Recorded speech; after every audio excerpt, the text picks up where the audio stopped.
welcome to the Dirty Sports Podcast.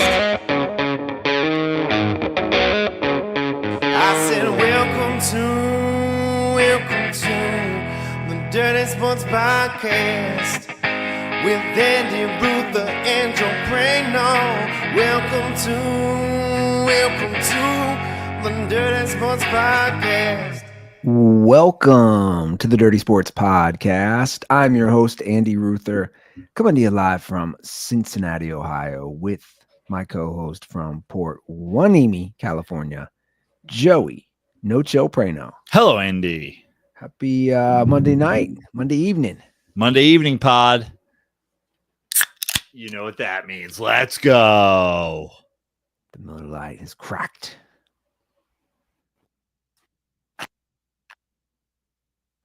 You cut out, and then he lost the sound.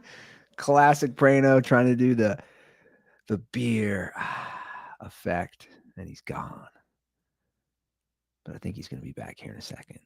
Well, it's Monday night. Yeah, we pushed the show a little tonight, so here we are, Monday evening, which is nice because we got a few more NFL signings in. For once, we actually got some news, which is very rare here on the show. If you guys know, we always get things breaking like the minute the show ends for some reason. That's what happens. Now, is Joe frozen too? I mean, this is a great way to start a live show. I think he's lost. He's staring. He's staring into the abyss. Just completely frozen. Guys, it is amazing the tech issues. His whole computer just restarted. All right, let's kick Joe out of here. Welcome, guys. You're stuck with me. You're stuck with Andy Ruther. His whole computer. Do you think there's like do you think there's a curse on Prano's computer? All the technology? Because I don't have this issue. I don't ever really have major tech issues when I do my podcast, when I do Dirty Sports. I don't have it. Joe's computer just shut down. Is it the ghost of Kobe Bryant? Is it an angry Philly fan? No, they don't know technology, do they? Do we have any Philadelphia people who know tech? I don't see them working in that world. Or is he just cursed? You talk about the Ruther curse. The Prano curse has legs. It has legs. I mean, the fact that Jameis Winston and Russell Wilson are on the Giants. Is that the biggest curse of Dirty Sports? Realistically, think about it. The two QBs he's been the most critical of, probably during the tenure of this podcast. Overall, probably the two QBs on top of Kirk Cousins. So we'll throw Cousins. I would say Prano's been most critical of Jameis, Russell Wilson, and Kirk I'm back, Cousins. baby. He's back, and two of them are on his team. I was saying, I think the Prano curse has more legs. I'm bringing it in technology now, and also your current team. That like I've never experienced anything like that in my life. It was like your mic's gotten disconnected, which I've had happen somewhere in the ballpark of 14 million times. And then, can you still hear me? Okay. Yeah. And then I was like, all right, plug it back in. And then all of a sudden my computer was black. And then a message came up that said your computer has restarted because of a problem. And then under it in every human language, the same message. I've never even seen that before. That's what I'm saying. The curse, the Joe Prano curse. I don't want to even dare I even say. I mean, it was like the carbonation being let go into the air caused my computer. It was the second that shit cracked. You know, now that you're here, though, I was saying, I don't think between Jameis and Russ being on your team and two of the three quarterbacks, I'd argue you've been the most critical of on this show, throwing Kirk Cousins. What Ruther thing is bigger? I guess Kobe died. I guess that's bigger after our release. You know, here's something about the Russ Jameis signing and being on my Giants, which is like, I almost feel like this is really part of the Ruther curse still. At least the Russ part. It's like the Giants are so fucking bad. Everybody on the fucking Dirty Sports podcast in our fan base, whatever.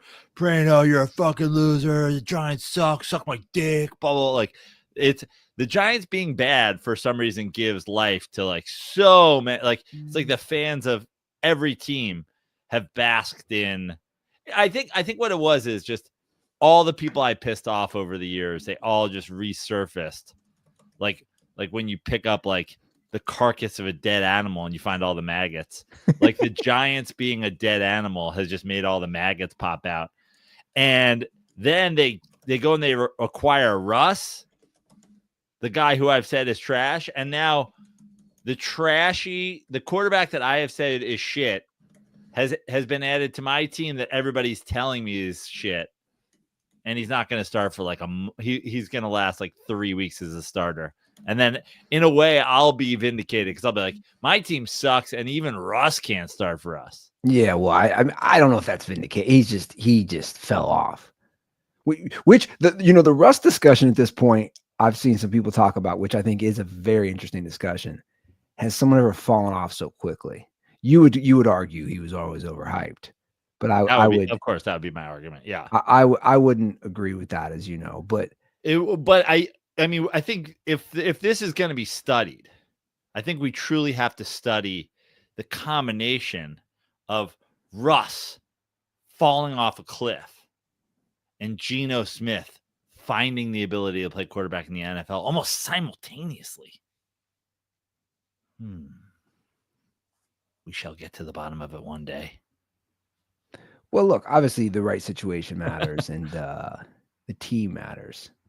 All that plays obviously a very important role. Don't know if you've heard this, but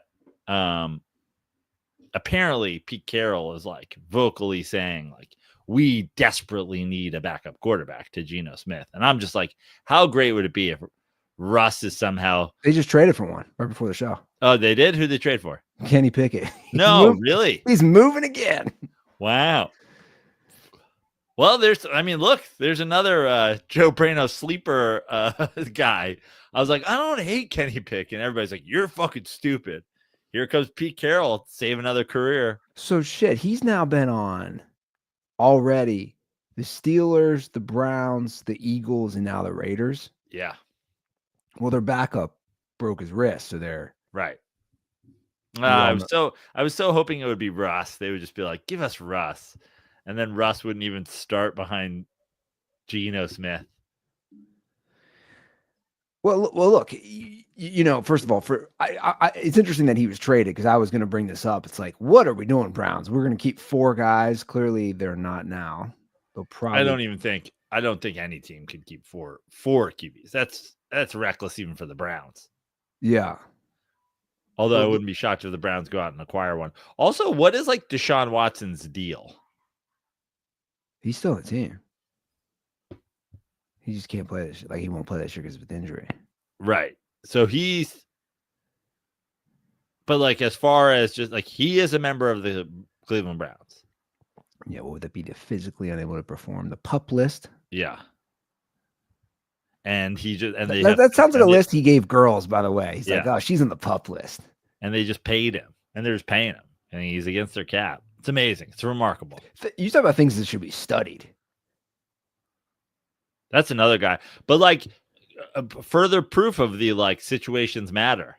Like also Deshaun Watson just fell off a cliff. Now I'm assuming the like 900 rape charges weighed heavily on him a little bit, but you know what's crazy though? And then that begs, did Justin Tucker know all this was eventually coming out? And that's why he fell off a cliff from greatest kicker of all time to cuttable kicker. Currently unemployed. And then that begs the question, how early in Kobe's career did he rape somebody? Because he shot like 38% for his whole career. Was he just like, it turned out, like you look at Jameis, bad his whole career, raped somebody in college. Justin Tucker knew the shoe was going to drop. Deshaun Watson once the shoe dropped. And then Kobe. God, Are you going to make me bring this up? Are you going to make me bring this up? The dirtballs are going to go Ruther, why? Don't do it. Don't do it. The dirtballs are going to say, don't do it. But he's like teeing me up, guys. Prano's teeing by bringing Kobe in this. He's always teeing me up to entertain this troll. Not a troll, just a moron. No, is he in the chat right now? No, the thing that went gangbusters last week from at the Goats of Ball, 8.8 million views on Twitter. He made his I was like, is our weirdo Kobe stan in the chat? No. I think he no, I don't know what he did. He made his list of the best players in the NBA. I don't know who this person is. It has like 16,000 followers. The best player in the NBA from 20 to 25. Which then, of course, like, again, I'm like, my algo is going to kick me to these things. And I saw it and I was like, no, wait, sorry. Where did you see this? On Twitter? Yeah. And I was like, this guy, do I entertain this? But then, of course, the ones you start clicking on, I'm only feeding it. Let me just pull it up. Sorry, dirtballs, but not really. Let's pull up the image. We got it here? Okay, we got it here. So, best player in the NBA from 2000 to 2025. What an insane, like, just imagine being this delusional. He is Kobe is the best player in the NBA from 2001 to 2011. And then he has LeBron from 2012 to 2018. Or no. Yeah. 2001 to 2011. Then Kawhi in 2019. Giannis 2020, 2021.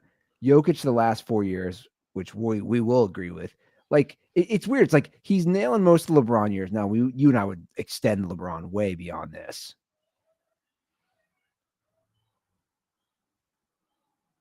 I mean, the glaring idiocy in this is, but Andy and we've talked about it a lot, and you're like, I don't believe you, but I swear to God, I just do not go on Twitter anymore because that's the other thing with the algorithm. Not only does the algorithm basically only show me Clay Travis and Riley Gaines, it also shows because you respond to them for the it also shows me like Mombalytics 824, Kobe Goat 824, like LaBitch Tard Kobe Goat 824. You're like, I'm just like, all right, cool. I don't care. I'm out of here. Yeah, I mean, this is a pretty insane list. So obviously there were lots of debates going on in the replies, and I spent some time entertaining them, and this guy was being very cocky.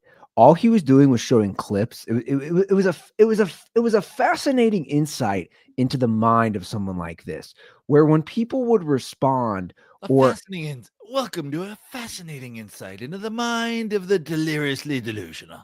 He would just show clips from like Sports Center or different interviews of, let's say, former NBA players hyping up Kobe.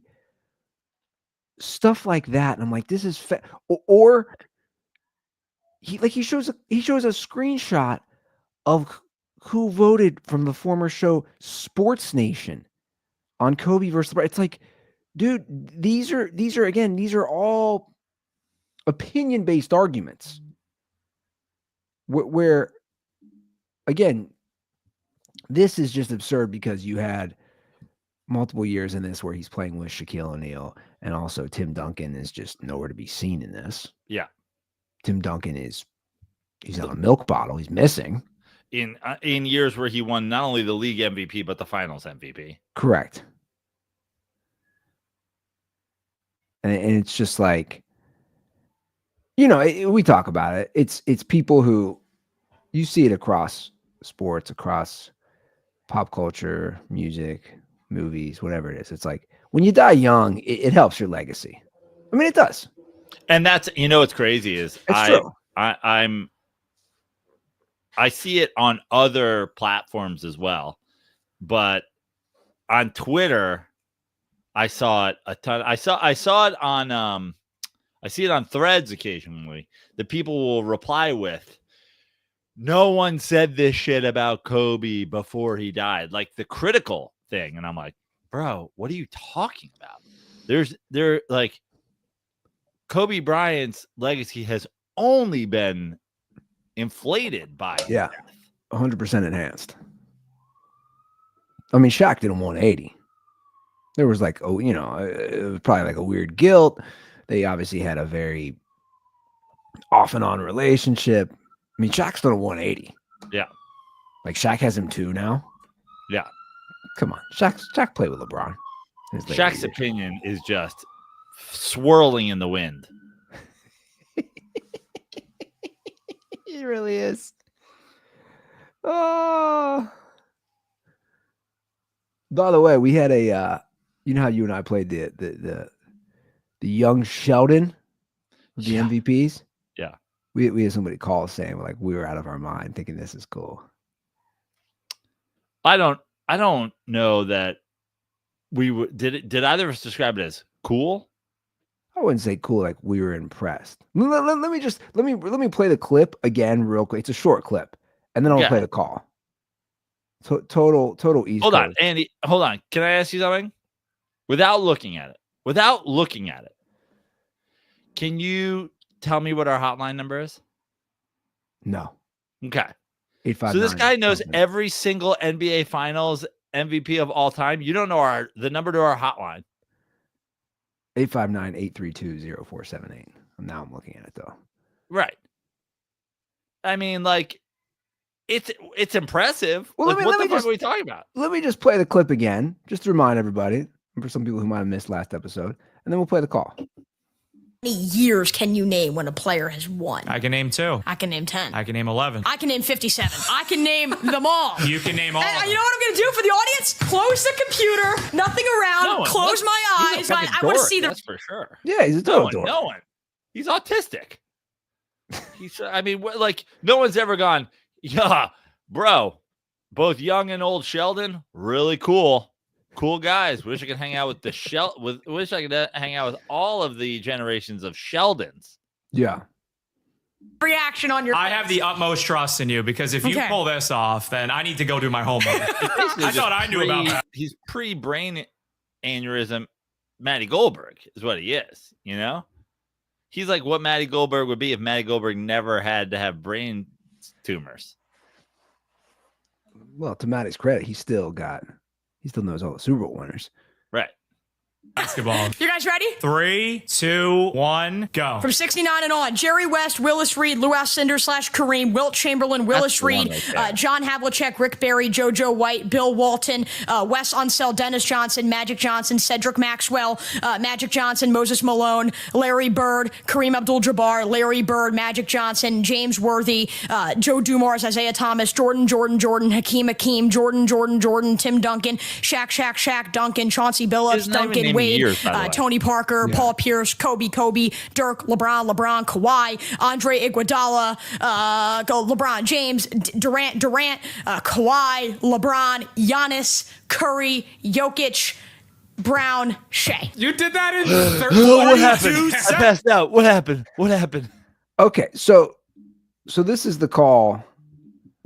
This is the dirtball call. I got. You're gonna love this call, by the way. This one might be tough to hear. Hey, what up, them sports? I'm trying not to be a hater. Where is this guy calling from? Well, I mean, if you're gonna hate on something besides Cricket Wireless, what are we doing here?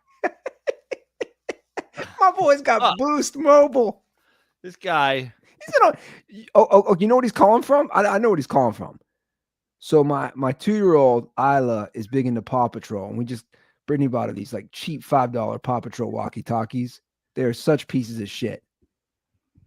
Like I'm like, but she loves them. And we go throughout the house and we talk. That's what he's calling from. He's calling from Paw Patrol walkie-talkies. $5. But as I get older, I'm being that hating ass dude. But I think you guys are overselling how impressive that kid doing the MVP, just listing them off like that. That's like no different than just like I said, he is just memorizing. And now, what would be impressive is if I can go to that little nigga and be like, hey, yo, who won it in 80? Who won it in 72? And then, For fucking sure. He didn't even say the years.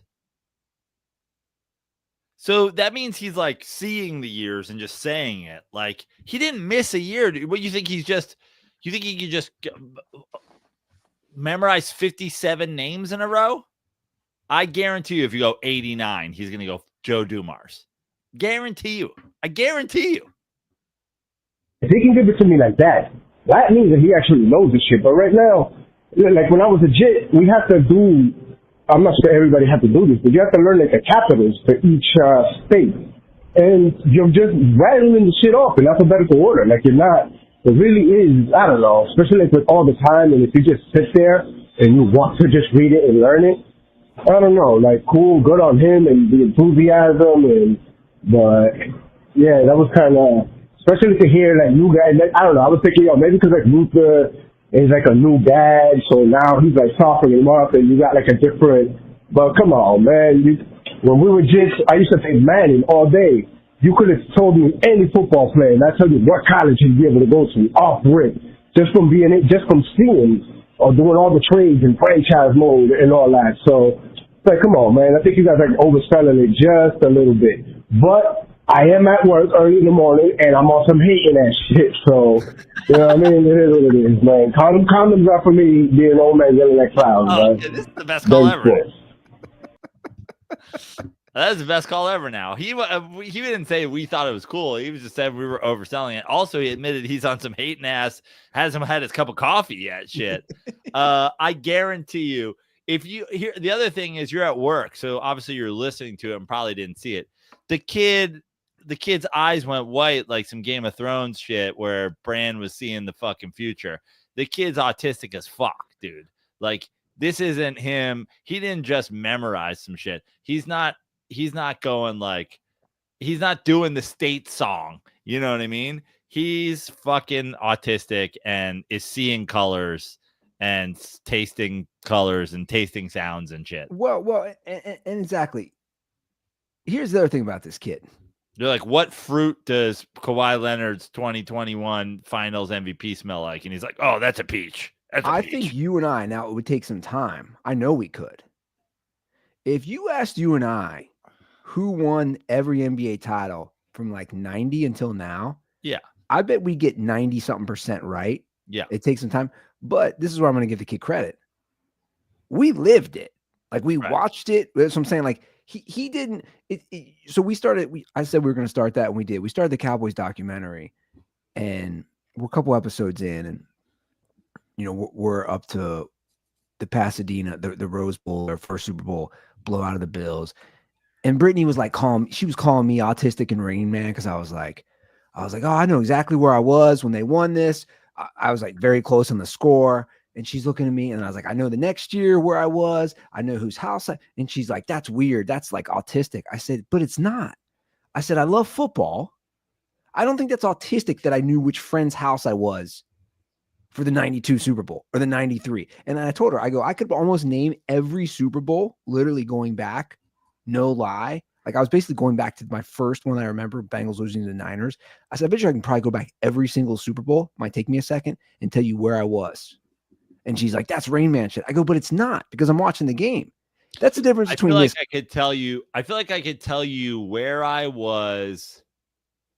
Yeah. For every Super Bowl going back to like 89. That's what I'm saying. Except for maybe, I think the holes would be, I think it would be very likely if I don't remember, I was just at my place doing nothing, like watching it simply. But my point to bringing this up is that it's easy to remember because I watched the game and I'm a fan. And that's where I'm giving this kid more credit, is saying he wasn't around on almost all these. Yeah. He just went on Google or ChatGPT or whatever. He took one look at it and, like you said, goes on some brand from Game of Thrones shit and just fucking blacks out. I mean, it's impressive. Now, would I be... He's just in front of the door. He's like, Cinder. Cinder. They're like, what is he saying? And like somewhere in another fucking universe, he's just seeing Lou Alcindor win the fucking 64. I gotta rewatch that. I really do. At some point in my life. Are you current on the like fucking Game of Dragons or House of Dragons shit? Yeah, I mean it's gonna be a while for the next season. Yeah, I am actually not current on that. I mean it's okay. Yeah, it's not. You know, it's not Game of Thrones, but I'll definitely watch it, and it'll get easier as my kids get older to watch shit and have a life. This is where I realized my brothers are giving me shit about my life.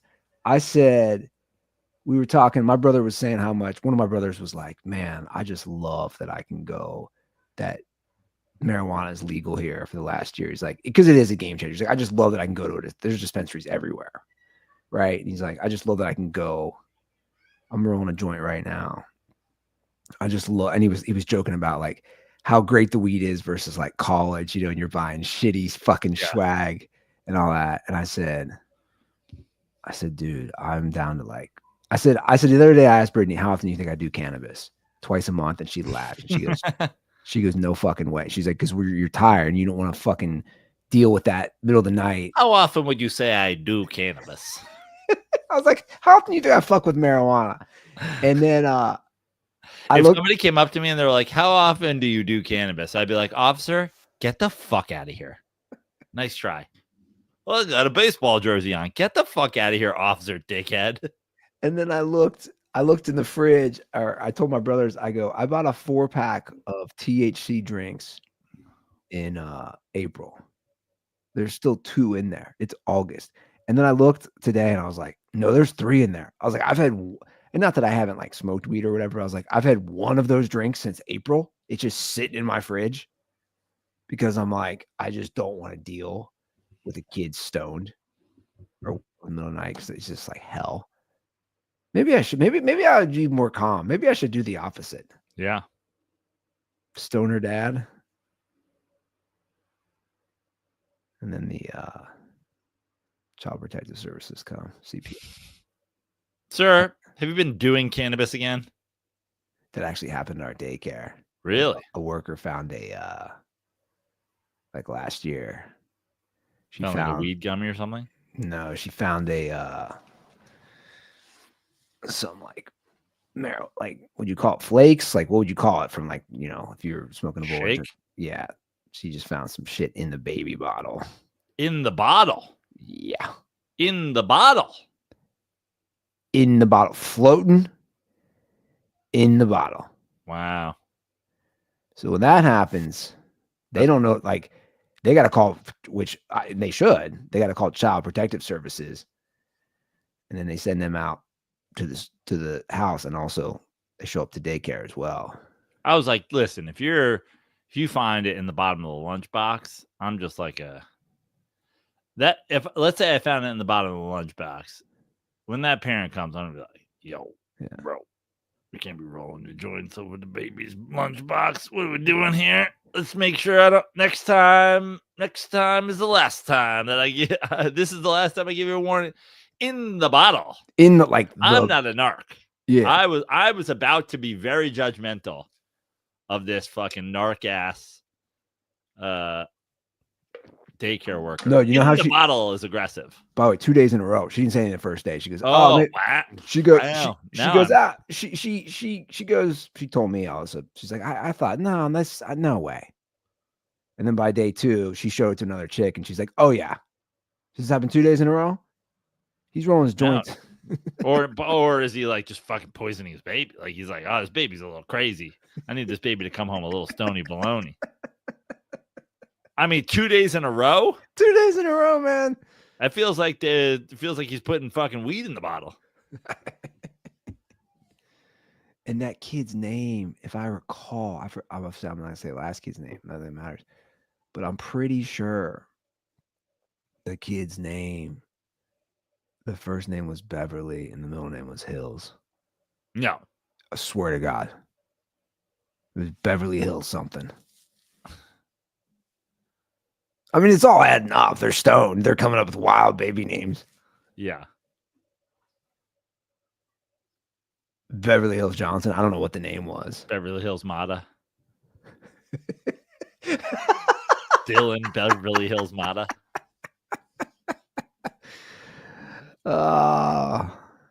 That's great. You see they're throwing dildos now on golf courses? Oh, sick. This is a trend. Bro, I know you're not in. I'm in. You know me. Look at this. They threw it on a golf course. He's kicking it. Hold on. Let me rewind. He's kicking it, I think, into the sand trap. Yeah. Right? Sandy dildo. It's green. You can tell it's green. Yeah. And I think someone tossed one in an NFL game. Am I just making that up? This is a weird trend. It is a weird trend, and I love it. Although I guess it's nice that it's not like a sexist trend. They're not like, here's that dick, girls. I think they're everywhere now. Them dildos is everywhere. I think I saw my nephew's another one of those dildos again. Let me just put it in. Yep. I knew it. Green dildo thrown onto field during the Titans game this last week. Let me just read how Mike Florio wrote about this at Pro Football Talk. This is the actual story.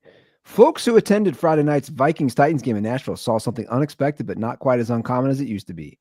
A green dildo was thrown onto the field.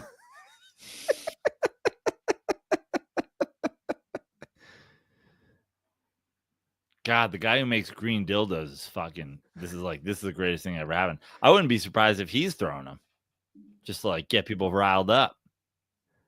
I want to know like how many girls have a green dildo. Yeah.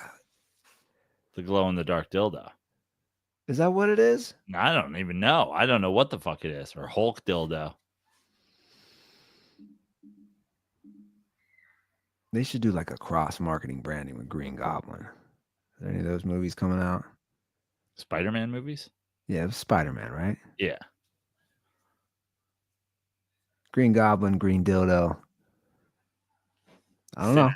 Synergy. I don't know. I just, you know, it is interesting now. Like you said, we're moving beyond the ladies basketball. We're into football. We're into golf. Where's it going to happen next? I would love to know. I would love to know about the fucking kids in Georgia whose fucking parents have like a country club fucking membership that gets them into the whatever tournament that they're at.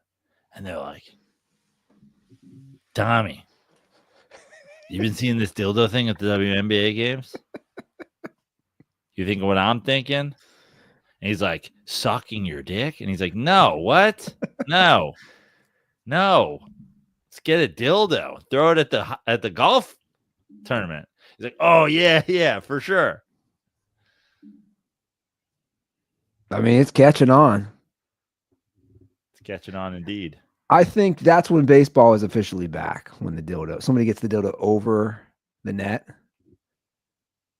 Like somebody's got the arm strength. Got to throw that purple. Somebody's got to throw. Somebody's got to throw. Somebody's got to throw a giant purple grimace-shaped butt plug onto the Mets field so we can get a real fucking get a little grimace boost again. You guys are winning tonight. I just pulled it up. Yep. I sent my buddy. I have a couple of different Mets group chats. But the strongest one is just me and my buddy Ian, who owns McDuff's, and his brother Scott. And I sent them a message tonight. I was like, one series to fucking turn around the second half. One series to get hot for the end of the year. One series to that could fix everything. And I wrote, fuck Philly forever. Let's fucking go Mets. And so far, so good. Because they didn't start, they were down 3-0 in this game. And here we are. Well, offensive explosion. Don't worry, Joe. You know, again, you have You have the Cincinnati Reds to compete with. Well, listen, that spot, so. I am not super.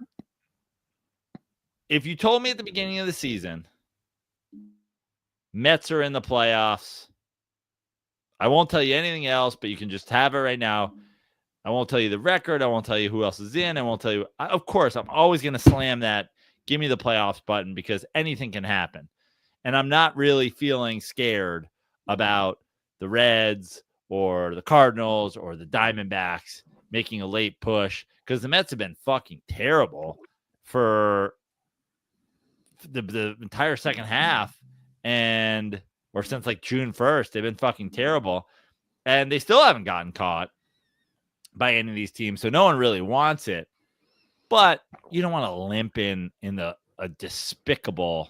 You don't want to have the worst record in baseball since June 1st as you limp into the playoffs. So, this is the kind of series where, honestly, even 2 out of 3, you take 2 out of 3 from the Phillies, you don't close any sort of gap because you take 2 out of 3 from the Phillies, you only pick up 1 game. You go from 6 games down from 7 games down to 6. You don't even close it. But it just says, hey, we can fucking beat anybody because this is the best team in our division that are fucking running away with this because we've taken a dump. Now, you go 3, you sweep the series, you've cut it to 4 games. Still, you're not that close, but it gives you some energy. It gives you some juice. You just lose the series to the Phillies. You're really going to that limp in. You're starting to head toward limp in. Yeah. Like a deflated dodo. Yeah. Deflated green. Dodo. Deflated purple. Dodo that's seen some things. Baseball is about to close some TV deals. Is that true? I did not know that. Yeah. So let's talk about it here for a minute. So ESPN is in advanced talks with Major League Baseball for a deal worth around $550 million, which ironically was the old deal. The old deal was around $550 million and was supposed to go through 2028. So the new deal, again, this isn't finalized. It's being reported. The MLB's MLB.TV streaming service will be incorporated into ESPN streaming services. So it looks like ESPN would be getting more out of this deal, which is, again, kind of the state of baseball. It's like, we got rid of the old deal. We're going to pay the same as the same for the new deal as we paid for the old deal, except we're going to get more out of it. I don't like this, and I'll tell you why. I've had a fucking Dirtballs MLB.TV login for like 5 fucking seasons. And we can't have Will and Irvine. Shout out to Will and Irvine, but like, bro, I don't want this messing up my shit. Well, but listen, also, I'll tell you the other thing from a standpoint of a baseball fan and a guy who wants the game to succeed. Just holding serve, just extending your deal for the same amount of money is better than I thought you'd do. Because they still have a deal with Apple TV for Friday Night Baseball. They still have a TBS, TNT, whatever that is, TBS deal. They still have, different shit. So I'm sure there's more money involved. Well, it looks like NBC and Peacock are going to get some games. That's cool for the postseason. I mean, our heyday, we talk about how NBC Sports is coming back to basketball. I would say the baseball on NBC, as far as nostalgia goes, predates NBA on NBC for me. I remember watching fucking, Costas and Scully and whatever calling nationally televised baseball games. Well, Netflix is going to get this was just announced, I think, right before our show. Yeah. Netflix has made an agreement to pick up the World Baseball Classic in 2026 in Japan. Let's go. So that's going to Netflix. Netflix. Yoshi, you gonna be there? I'm gonna be there. Did we talk about this? You mentioned Honeymoon World Baseball Classic. Yeah, that's the point. We're gonna try to pull it off. She's not interested in the World Baseball Classic at all. But It'd be pretty cool. When is that? March. Right before the season. Little March powder skiing. Little Japanese / world baseball. Is that what they're calling cocaine these days? Powder skiing? Right. Little Hokkaido powder skiing, if you know what I mean. Yeah, have Yoshi's. You guys add a third wheel to the honeymoon. Yoshi's not even allowed to be in Japan. I gotta call him back. Apparently, he has a new podcast. Yeah, I saw that. He's called me a couple times. Yoshi. Can you imagine Yoshi like holding one of my children? No, I can't. I don't think Yoshi's allowed to hold children. I'll be totally honest with you. I think Yoshi would be like, no. Yeah, he had some porn star promoting his show. Shocking. Very on brand for Yoshi. Shocking. Yoshi, if you're like, if you said to Yoshi, I can name one AVN porn star of the year, he'd be like, I can name 57. He's like Lucy Alcindor. That's true. Kareem Abdul these balls. He'd reel him off, man. Yeah. He'd absolutely reel him off. Well, look, man, we diss the state of baseball, but if they're getting a little ESPN, getting a little better. I actually think getting a little NBC, Netflix, they're branching out a little. What's amazing is I actually think baseball from a fan standpoint is seeing a little bit of a zhuzh, and in spite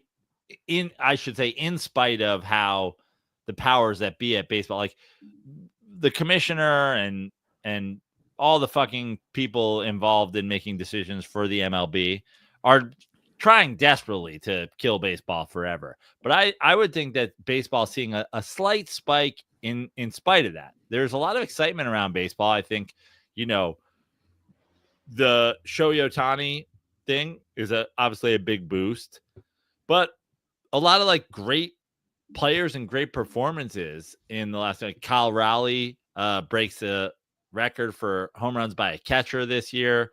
Aaron Judge is becoming, like an all-timer at this point with how many insane seasons he's put together in a row. Juan Soto to the Mets, a big deal. Just like Mets, Dodgers last year being a thing. Dodgers, Yankees being a thing. Like you had back-to-back series where it was New York, LA for the whole shebang. I think, you got some young guys coming up, like Skeens, obviously, in Pittsburgh, Electric. Just like a lot of guys who are getting attention.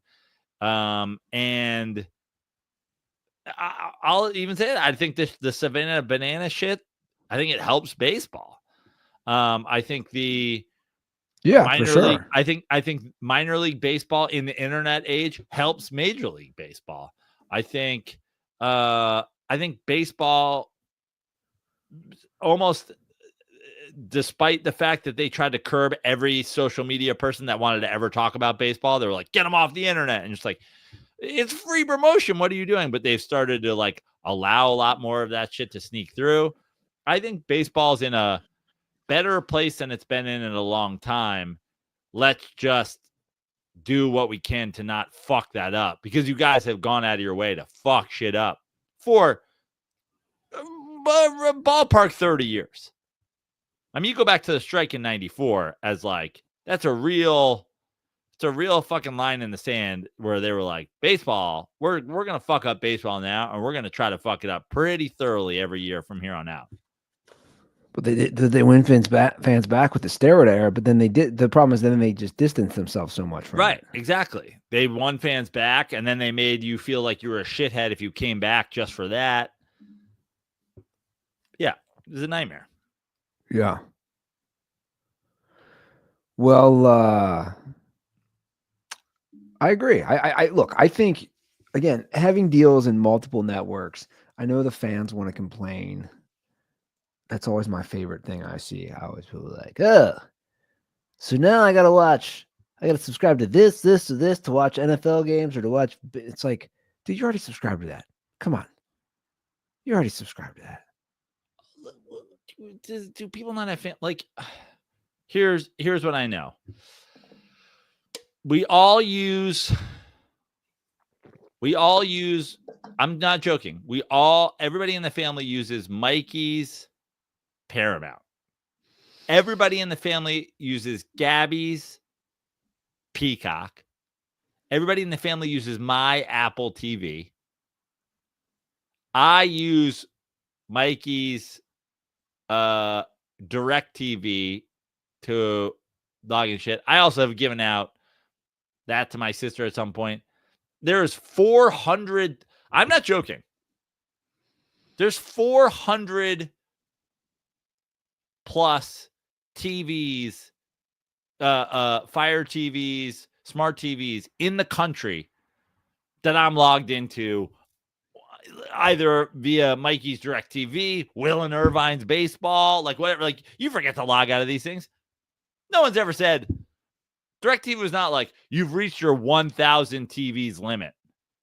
Just fucking, you don't know a guy who has cable? You don't know a guy? I need all the things. You have 0 friends? You have one friend who has fucking cable TV. You can get his fucking password and sign in. You have one guy who's got fucking Paramount Plus. Yeah. I mean, it is pretty crazy. I'd go so far as to say you're kind of an asshole and an idiot if you're like, I can afford all of them, so I shall buy all of them. You're sucking billionaire cock. Just like share it with your brother, dude. What are you doing? Who doesn't have Prime at this point, right? Like,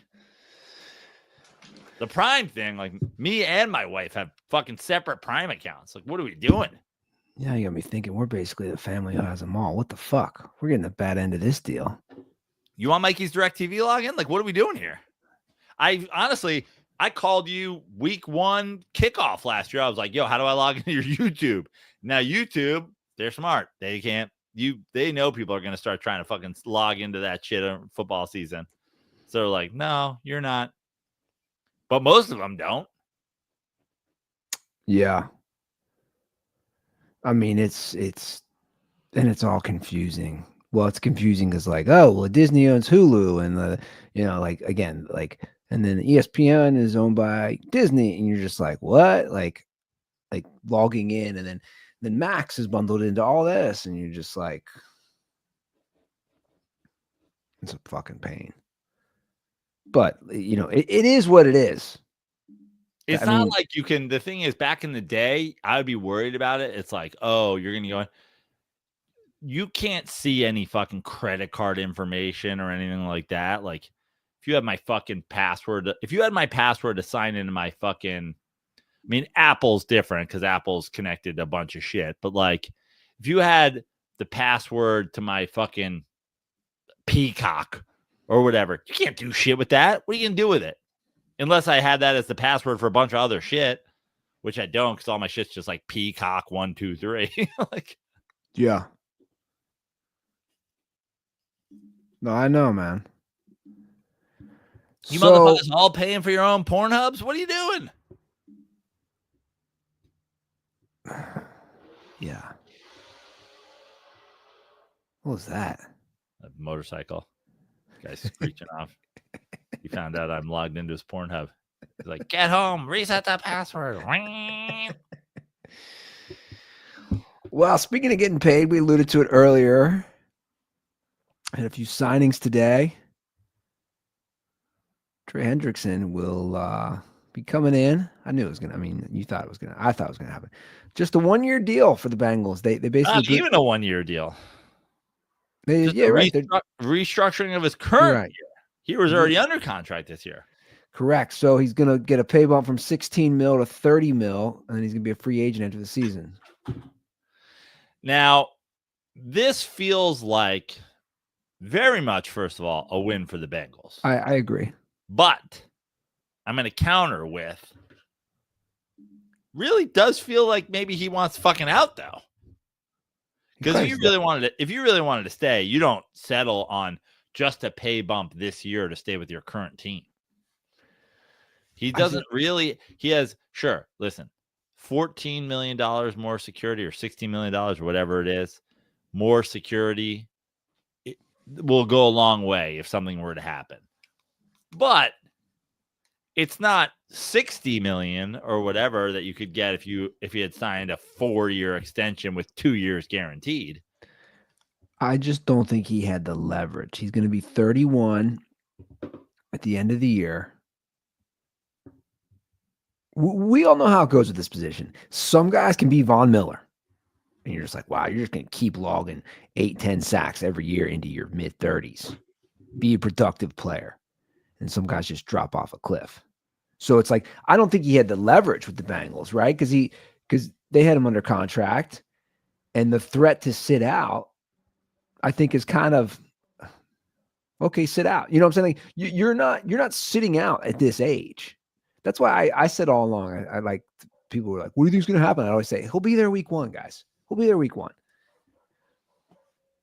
No, I thought he'd get a better deal out of this, but I agree. It's like, I mean, if outside, it looks like a Bengals W. If they tag him next year, it's, I think, between, well, if he's getting 30 mil this year, then he would minimum have to make 36 million next year, no matter what the tag number is, because you got to tag somebody for 120% of their number.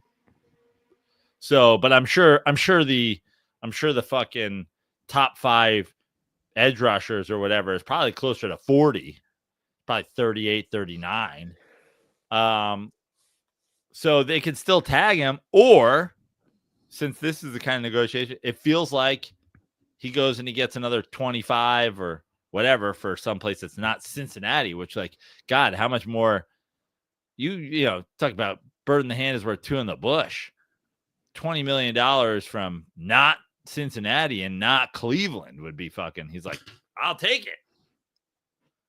Is that a dig at Cincinnati as a city or the organization? No, the Bengals. Well, both, I guess, but more to the Bengals. More to the Bengals. But he's also like, bonus, my delicacies are no longer just chili. We got more than chili here. We got more than chili, guys. Don't get caught up in that. We got Applebee's. You got that one place that makes ribs. Which, by the way, you know, for the record, overhyped. Overhyped. I mean, it's fine, but, like, I don't know, overhyped. Like I said, you know, you go to Jeff Ruby's is the spot to go. Look, I agree. Listen, it's a W for the Bengals. I'm gonna make a food hot take here. The gap between, now listen, anything can be bad. Anything can be disgusting. The gap between a 6 out of 10 rib and a 10 out of 10 rib is very small. Never thought about that. I'm not saying a 1 out of 10 rib. Like, you make me something disgusting, it's disgusting. There's a wide gap between a rib that I can't get off the bone and a delicious rib. But a well-cooked, slightly above average rib to the greatest ribs of all time, it's not that huge a gap. That's true. I think ribs overall are an underrated food, to be honest. Underrated. Yeah. Like, they don't get enough love. Everybody's talking about steak. If we're going in that wheelhouse, underrated. By the way, I don't think none of this matters, guys, for the Bengals. 9-7 or 9-8, 10-7 max. That's my take. Like, it doesn't matter. It's such a hard team. I think the gap that you're living right there. I think the Bengals could be. I think the Bengals could just as easily be 7-10 as they could be. I agree. 12-5. Well, I'm just gonna, we talk about root or curse. I'll just put it out in the sphere because I did it. Not much money, but I placed a small bet that they will not make the playoffs, and I placed a small bet that they do not cover 5.5 against the Browns week 1 in Cleveland. And I'm not saying I have like utmost confidence in those bets, but I just, looking at their schedule, their division, all those things, it's just, I just think he doesn't stop the run. Some of these guys can stop the run who are edge rushers as well. I mean, he's a great player, but again, what's crazy is if the Bengals do have a mid-season, which I think unless you're winning double, I would say at this point with a 17-game season, 11 wins is. I agree. Is not mid. Like middle of the pack is. I agree. Between 7 and 10 wins is middle of the pack. Between 0 and 6 wins is bad, and 11 to 17 wins is good. Like elite. For sure. If you have a mid-season, Justin's gonna hate this fucking take. If you have a mid-season again, you got to start getting the fucking Carson Palmer shakes that he's just like, fuck it. I'm the shit, and I'm not getting any younger, and I'm fucking. Oh, 100%. Everybody's talking about that already here. Everybody sees it. They know it. They know this is year 6. This is year 6. Everybody's saying that. Now, now hold on. I just want to before I get a text from Justin. My phone literally just buzzed. Before I get a text from Justin, I think that they are just as likely to. I think they have the potential to have a 12-win season, 12-win season. I think that's in them. I think the NFL is just so crazy that you can have an elite offense and your defense can suck and you can beat up on a lot of bad teams. I think you're way more likely to win a bunch of games like that now than you were 10 years ago, certainly 15 to 20 years Where's ago. the evidence of that, though, recently? The fucking Dolphins, the Bengals a couple of years ago. The Bengals a couple of years ago had a very good defense. Okay, but I'm not talking about elite defenses. I'm talking about you can have a mid-level defense, score a bunch of points, and win a bunch of games because a lot of teams are bad. Well, I know, but there's no middle class anymore. The Dolphins were not winning 11, 12 games. Well, they did a few fucking years ago. No, they didn't. I think they did, Andy. No fucking way, dude. Let me look this up. Look up the 2022, 2023 Dolphins records. No fucking way.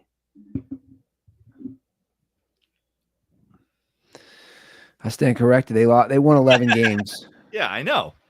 And that was in a 16-game season, I think. No, 17 game. Okay, that was what, 2 years ago? 2023, they won 11-6. Came in second place in the division, though. There's no middle class anymore. That's the thing. It's just like anything else. You're going to be bad because teams are like, fuck it. If we're going to be bad, let's be fucking bad. And you can take advantage of a lot of dog shit teams. So this is why you talk about no middle class. This is why, for me, I was thinking about it today. This is why you think that they're going to be worse because you are counting on the Steelers and the Ravens being good. Yeah. Well, I'm counting at least the Ravens again to win the division. No, but I'm saying I was going to say count on anything. I agree. You can't count on shit. Lamar Jackson breaks his ankle. That's the Bengals division to win. I agree. You can't count on it. But what I was about to say was this is why I was thinking today. The NFC is more interesting to me. A lot of people go, that's a shitty take, Ruther. Because I think it's just so much more wide open. I just think the AFC, like you said, is so top heavy. It's the same 3 teams. It's the Chiefs, Bills, Ravens. The Bengals fans will get mad. They did make back-to-back AFC championship games. It's 3 years ago. So like I don't really give a shit. But I'm just saying, it's like those are the 3 teams that I think are going to make the Super Bowl, the best chance. Now, an outsider could come in like the Bengals did in 2021, for sure. But I look at the NFC and I'm like, oh, okay. Eagles obviously made it, won last year, played in 2 out of last 3. Then it's like, where's Washington year 2? You know, they signed McLaurin today. So it's like they're getting their weapon back for their young rookie quarterback, the veteran. Like, where is Washington? Where is Green Bay? Where is Detroit? Where is Los Angeles? A lot of people were big in Arizona, if you've seen. They did a lot of work on their roster. They've won a lot more games the last. Kill yourself. That's the only one I'm jumping in on. Guys, what are we doing here? I don't know. I don't know enough about Arizona, truthfully. But do you see my point? I'm saying that's why I find the NFC more interesting. I would be shocked if one of those 3 teams I just mentioned did not make the Super Bowl. And history tells me it's like, don't bet against the Chiefs. But the NFC, I don't know. Let's take a. You ready? Should we start this? Right.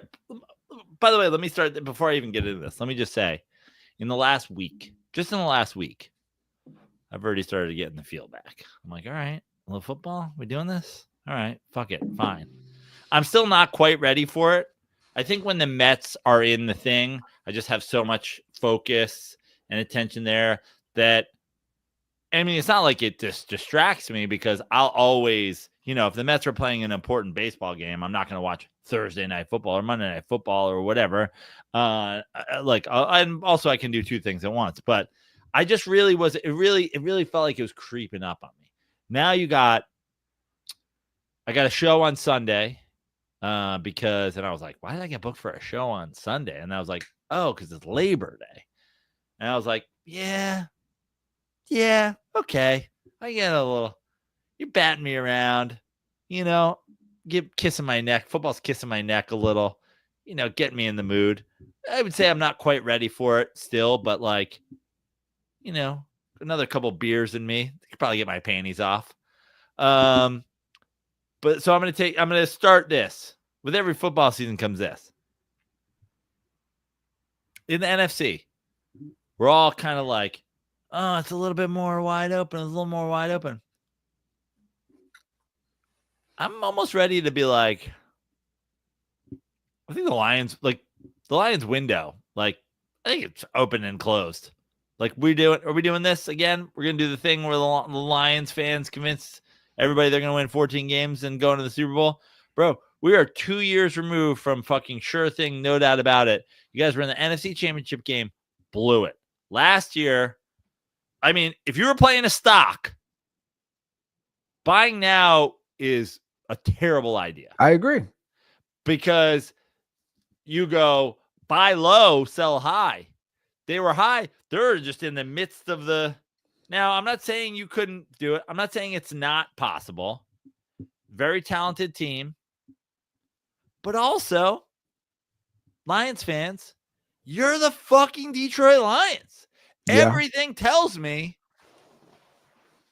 this goes for anything in life. This goes for anything in life. If you ask my wife, I had a show at the Improv on Saturday night. If you ask my wife, just like, hey, random question.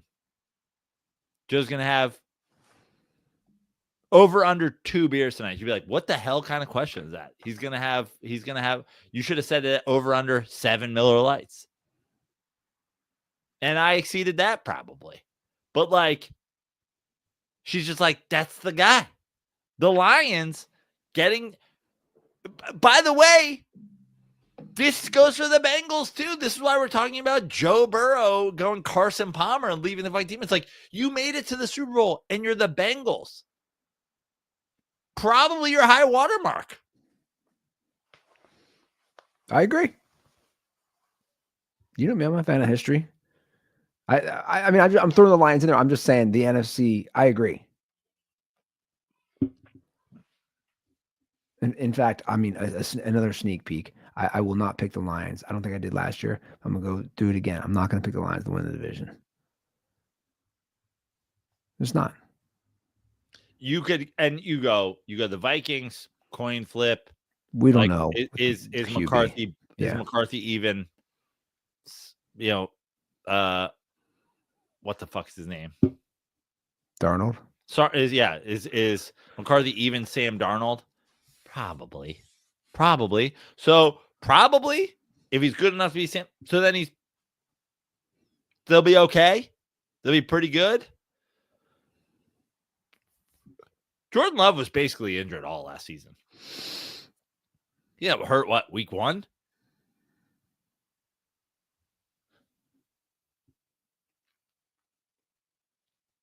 And then, I know Chicago.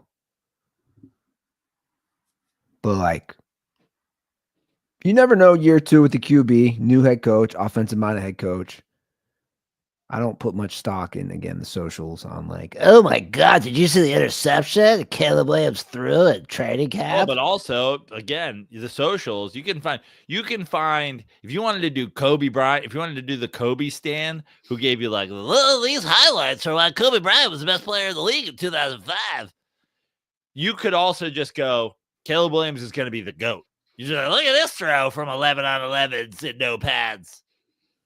Look at this play from the fucking 3rd preseason game where the whatever team was letting a Make-A-Wish kid play defensive back.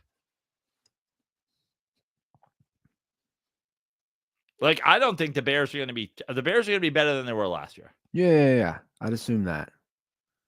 You can't be much worse. Right. And like we always say, there's always a surprise or two. That was Washington last year. There's always a what the fuck? Speaking of Washington, listen, I think Jaden Daniels is going to be the shit for a long time. Sophomore slumps happen. People have the whole fucking year to. You can think whatever you want about Dable. You can think whatever you want about. Is Mike McCarthy still the coach of the Cowboys? No. Who coaches the Cowboys now? They're supposed to be bad. Schottenheimer. It's unbelievable. Thank God. But you have all the tape on him now. Like, I think he's gonna be great for a long fucking time. But like, they got some tape. Think whatever you want about it. Shit, like, you got tape on the guy now. You can strategize for him. Everybody. I mean, I wish we could go back and look at some guys who just were fucking deep-throating CJ Stroud this time last year. I bet you could find 10 analysts who had CJ Stroud as their pick for MVP last year, this time, August last year. Yeah. Or said, Bryce Young will be out of football in 3 months. And you're like, oh, it looks pretty good now. You got to watch that Cowboys doc, by the way. If I had to choose between continuing the Bills Hard Knocks or watching the Cowboys doc. It's not even close. It's like I stopped Bills. I didn't even make it 2 episodes. Because it goes through the history. It goes through. It's definitely not a puff piece. I mean, Jerry Jones is all over it.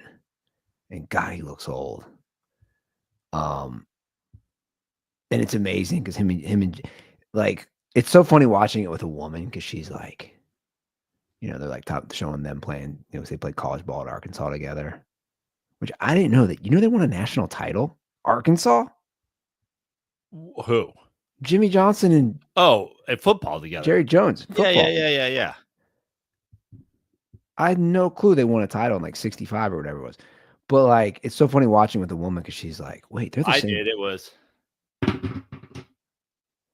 Arkansas, Florida, Harvard, Arkansas, Florida, Florida State, Navy, Arm.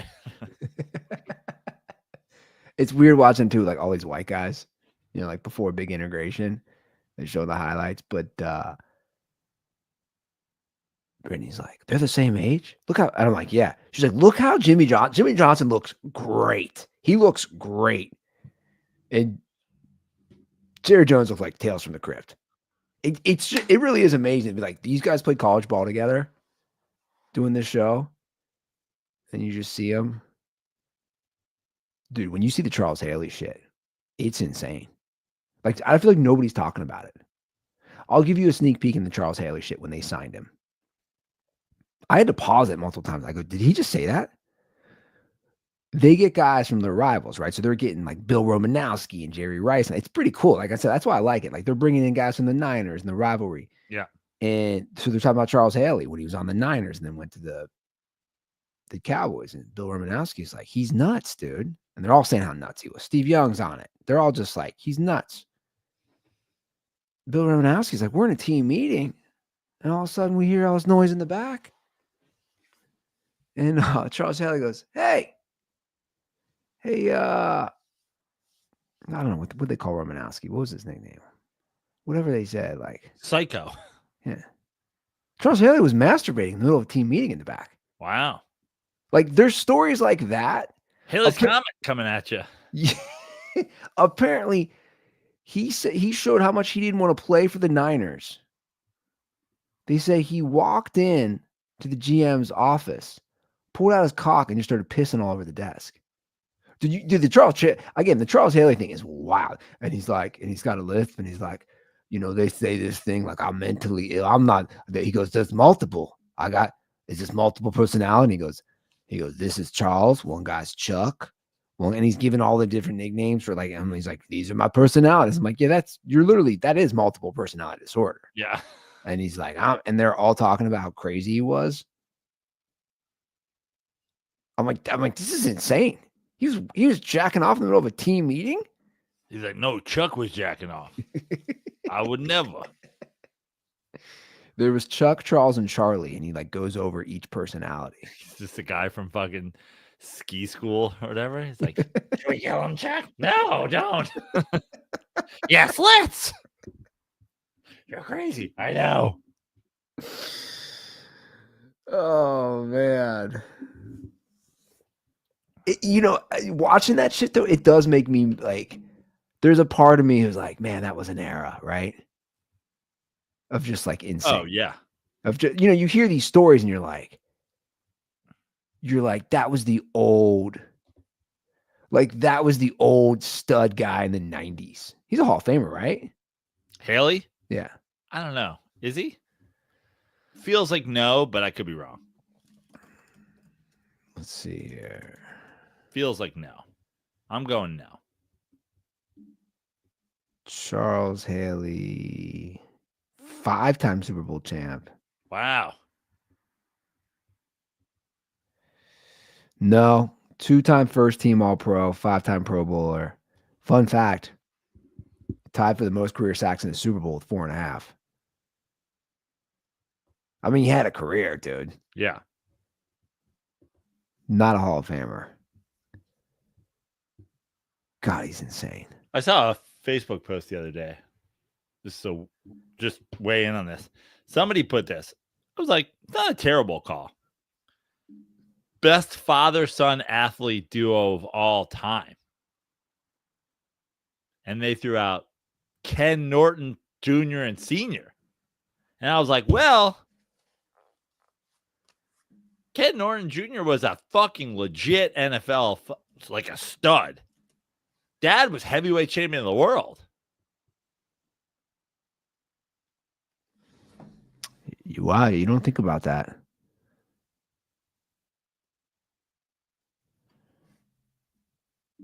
Ken Norton Jr. is pretty obviously like I don't know much about his dad. But it's interesting. That's like what Ken Griffey Jr. There. I mean, it's in the combo. You know who the all-time father-son scoring leader in NBA history is? Who? LeBron and Bronny. Let's go. That is funny. That's a good one. Yeah. That's interesting. You want to get to a couple calls? Let's do it.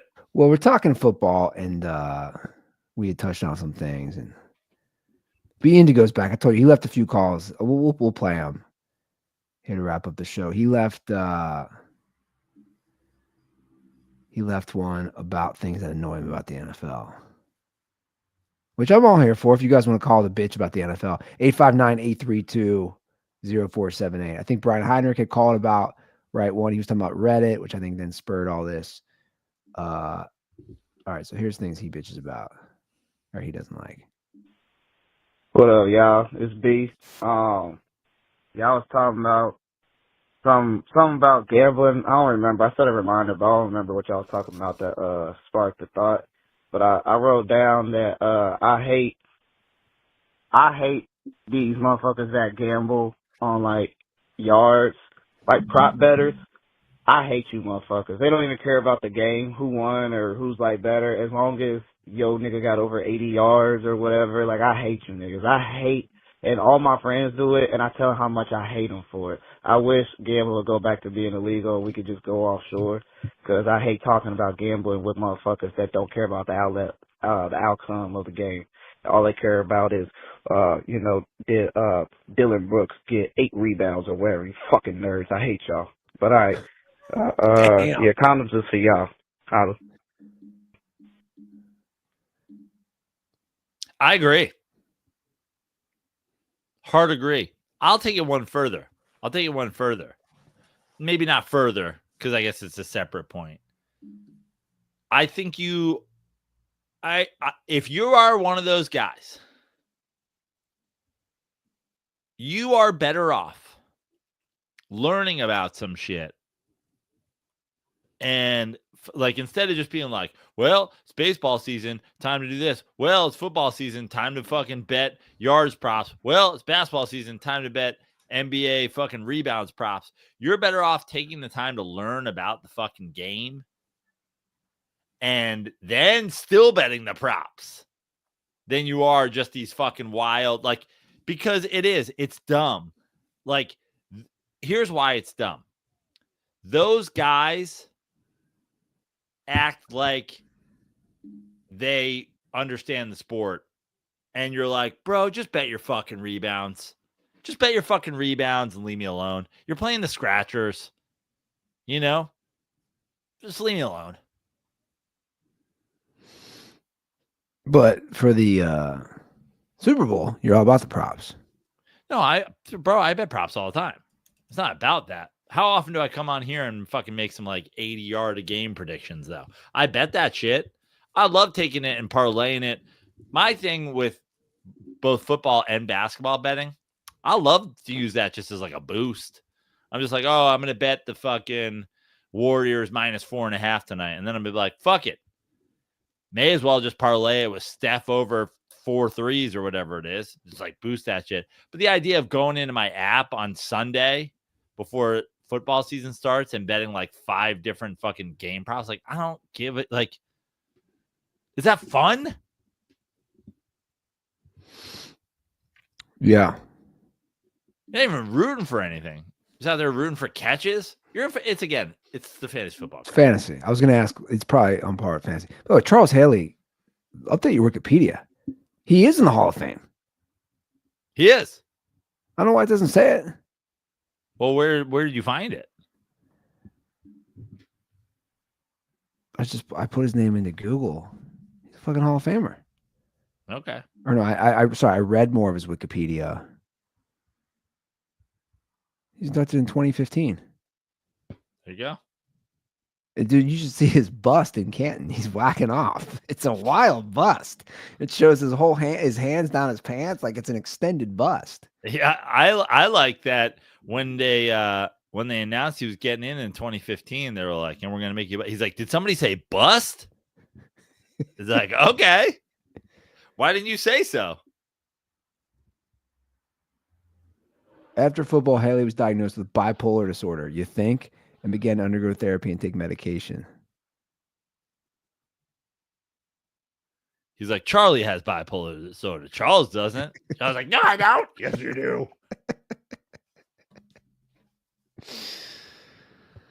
Oh.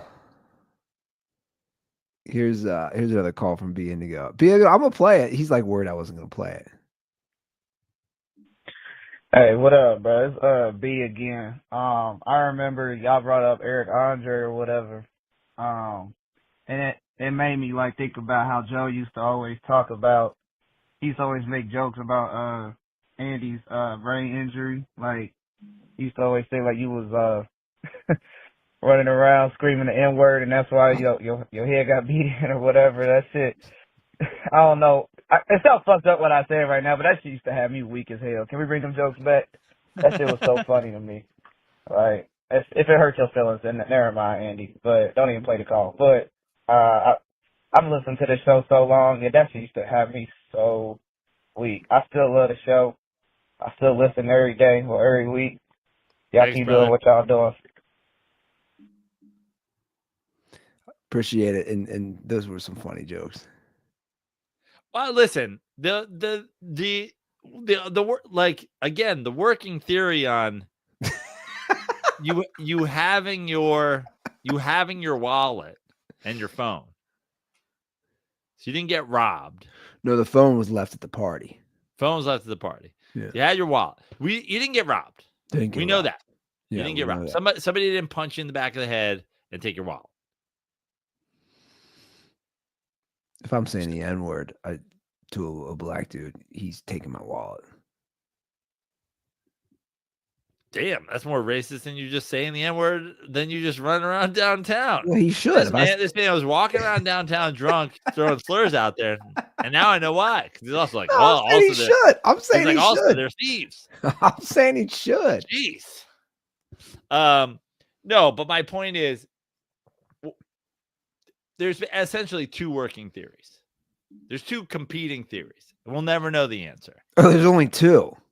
Well, you either fell and hit your head. Or somebody hit me. Or somebody hit you. Yeah. And somebody hits you without you getting robbed. Then you said some fucked up shit. And what are you saying that's fucked up in downtown LA that other people aren't fucking... You know how many random people are walking down downtown LA screaming fucking nonsense? I guess there's a chance that you threw out an Asian slur and some guy karate chopped you. Yeah. Yeah. But that would probably hit your neck and you would have passed out. Or that's their move. A Mexican slur. Yeah. But you got hit in the head. They would have only been able to get your shoulder or something off. I mean, if you had a traumatic shin injury, maybe. We'll never know. We'll never know. I guess theoretically you could have made a Scandinavian joke and a guy, giant white dude, could have bonked you on the head, but we'll never know.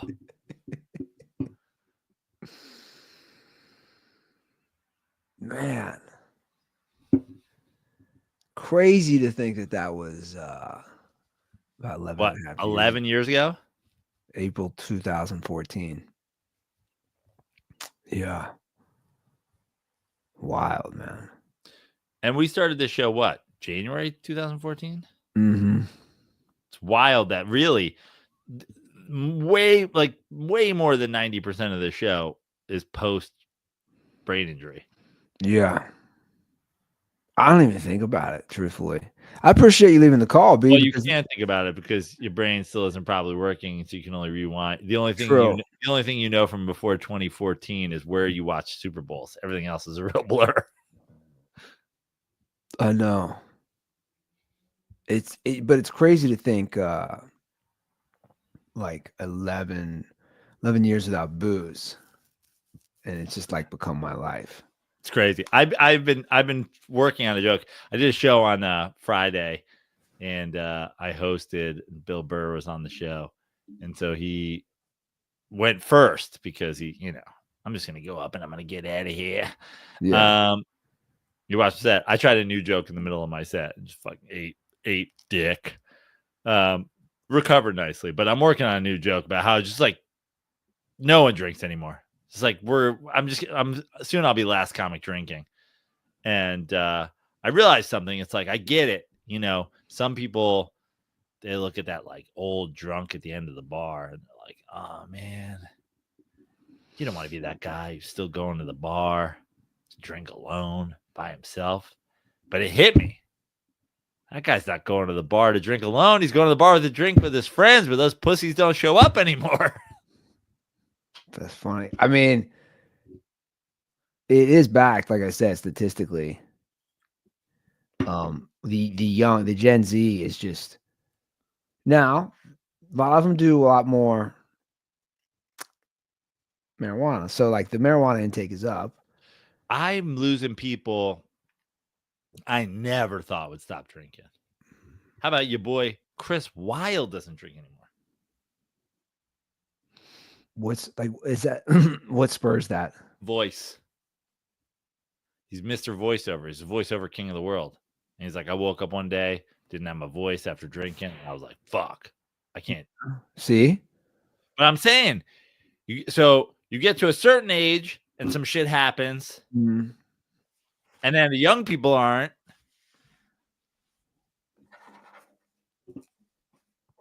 I've said this. I do kind of look. I know it's not healthy. Like as far as like, so like I got you. Like binge, but like there is a part of me who kind of feels sorry for the young generation, and I know they would laugh at this, just because I had so many good times with booze. Now, I'll tell you what. I'm at a point now, and this is probably a combination of how often I drink and age, because I don't tie them on anymore like I used to. But I'm probably at a point now where I'm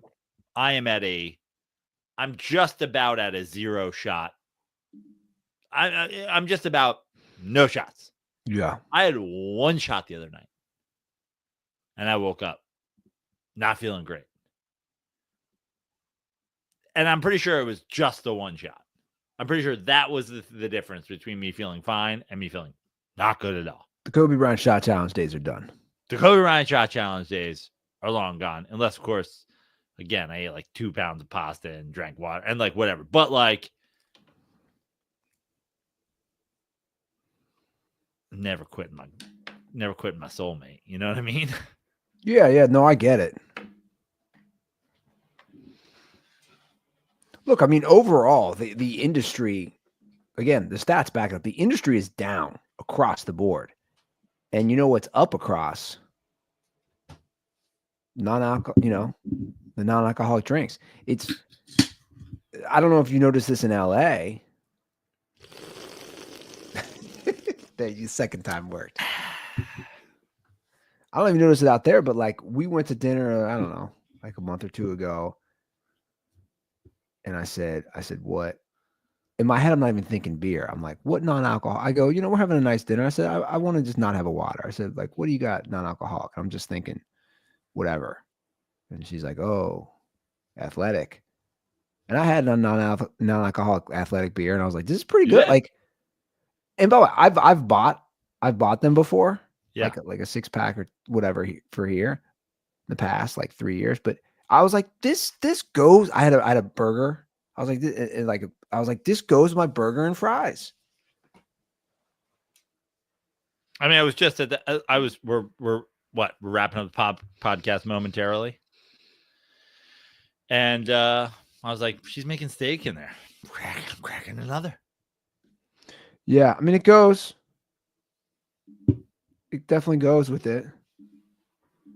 Like I said, I do feel for the younger generation. It's just like, you don't have to do it your whole life, guys.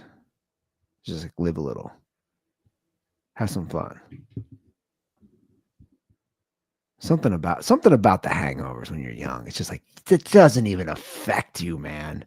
It doesn't do shit. And you just drink it off the next day. You just drink it off. Like it's nothing. I think back to my college days. I'm just like, wow. I went, there was a post-college, there was a 22 to, let's call it 22 to, I might even extend it out. I might extend my peak like Kobe Bryant. I might even go 21 to 27. Where I was like,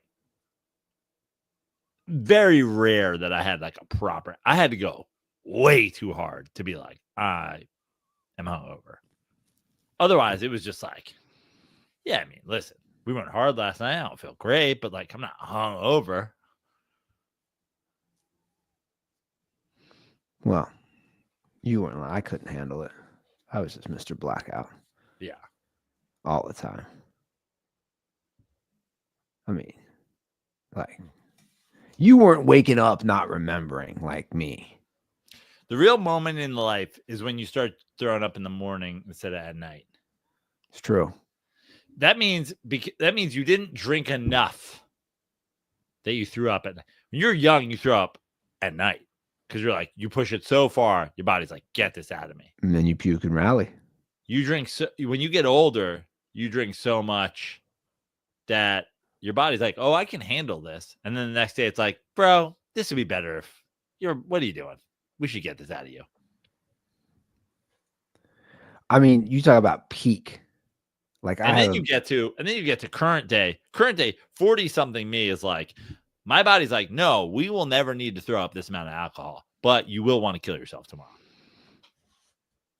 Like, I vividly remember drinking so much that I puked right outside one of the college bars and then went right in there and kept drinking. Like, that's when that's what I'm talking about. Like, dude, I drank way too much. I'm puking. I knew people who would do it on purpose because they were like, let's go. I already got the booze in me. Let's just free up some space. Yeah. Or like puking, and then you like meet some girl at the bar and you're like making out with her and she's like not even saying anything about your puke breath. Like, that's just savage behavior.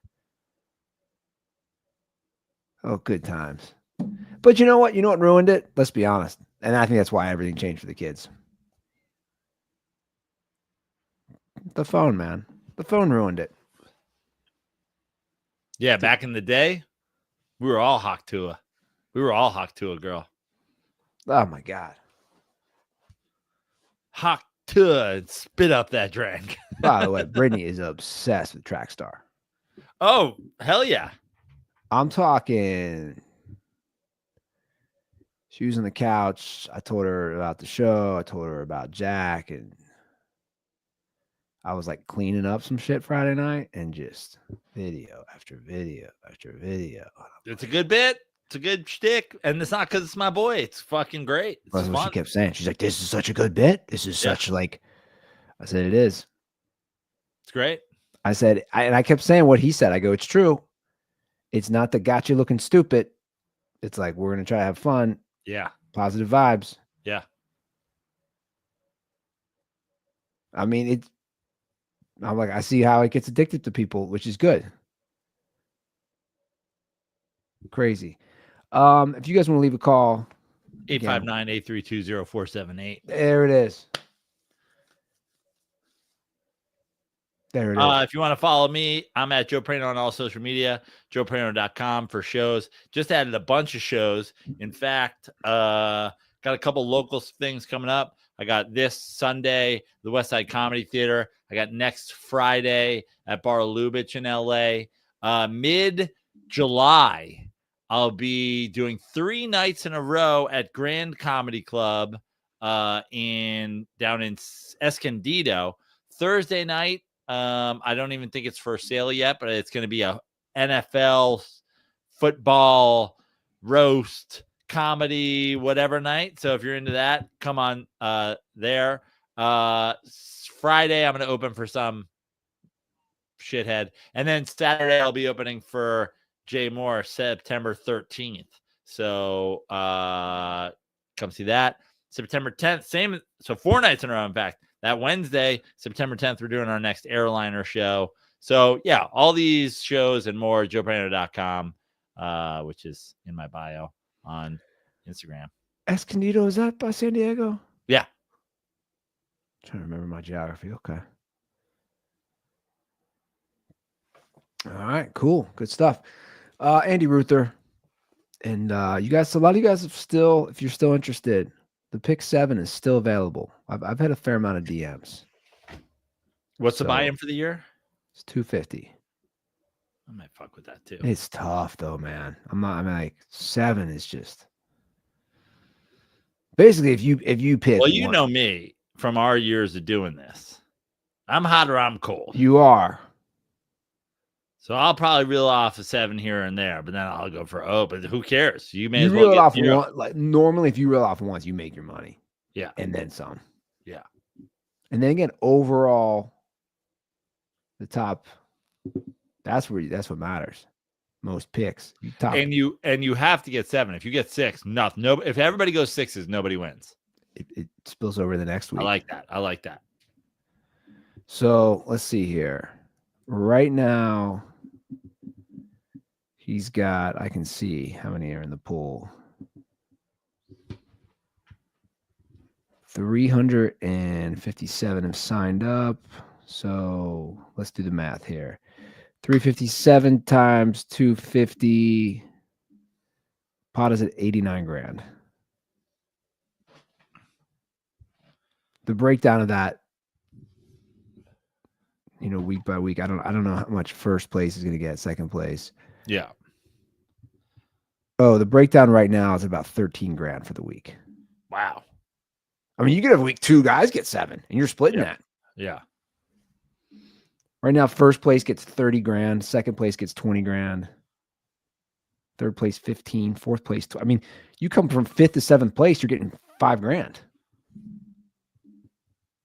So that's the thing I've learned about this thing. If you're just at like 60%, you're like, if you're getting 4 out of 7 every week, you're probably going to place top 7 or 8 and make a few grand. I like that. The problem is I say that, how hard it is, Joe. Like, just get 4 every week. You're going to have a week where you get 0 or 1. Right, yeah. And it's like, then you're just like, fuck. It's even keel is what you want. You want basically 3 to 5s all year long. Cool. All right, guys. That's the show. Thanks for listening. Thanks for watching. And we'll see you guys Friday. Have a great week. Stay dirty.